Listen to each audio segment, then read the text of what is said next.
Салам алейкум, дорогие подписчики. Хотела рассказать вам как они празднуют это в Судане. Я 5 лет училась в Судане. Они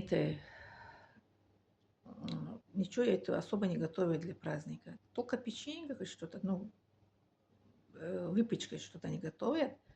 Чаем они пьют это на праздник. Или кофе они пьют, это или сок какой-нибудь, компот, чтобы они как-то готовят. Вот такие-то.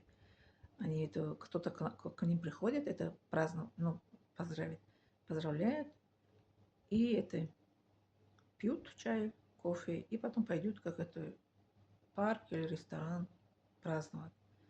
А подарки я тоже не видела, что они подарки дарили друг другу. Подарку нет.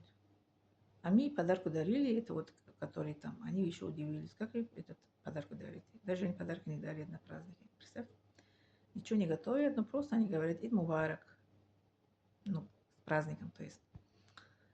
Кулю ам ва антум бихайр, а еще они говорят, что каждый год у вас все было это хорошо, а мы говорили, антум мин ахли хайр, и вы тоже это из этой хайр, мы говорили, сказали. Вот так они это, а подарку нет, не дарили. Дети тоже у них это как это не ходят по домам, как у нас в Таджикистане, Узбекистане же празднуем. Вот как, каждый народ своя традиция. Вот на Кавказе тоже это Рамадан, дети, они ходят, празднуют, да, по домам подарки дают. А это Курбан, это они это не ходят, только в Рамадан они ходят. А у нас в Таджикистане, Узбекистане, Средняя Азия, это и Рамадан, и это Курбан, дети, они как это празднуют, ходят по домам, и это как дадим это вкусняшки всякие, это, деньги кто дает, это, что это радуем это детям, правильно? Вот. А у них это нету в Судане.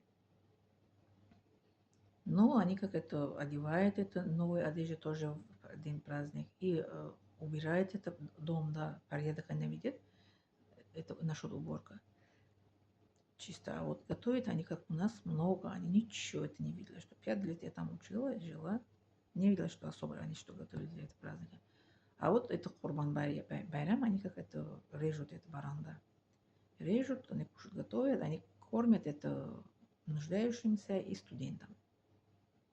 Да. У нас одна семья была знакомая, это муж Хамза, его звали, а жена Аиша. Вот эта Хамза каждую пятницу и в праздник, кроме праздника, каждую пятницу он пришел из мечети, пригласил это студенты иностранцев к себе домой, это кормил их это домашний, как это, плов, что-то готовил, их кормил, пригласил это гости. Вот так. Наш вот праздник в Судане.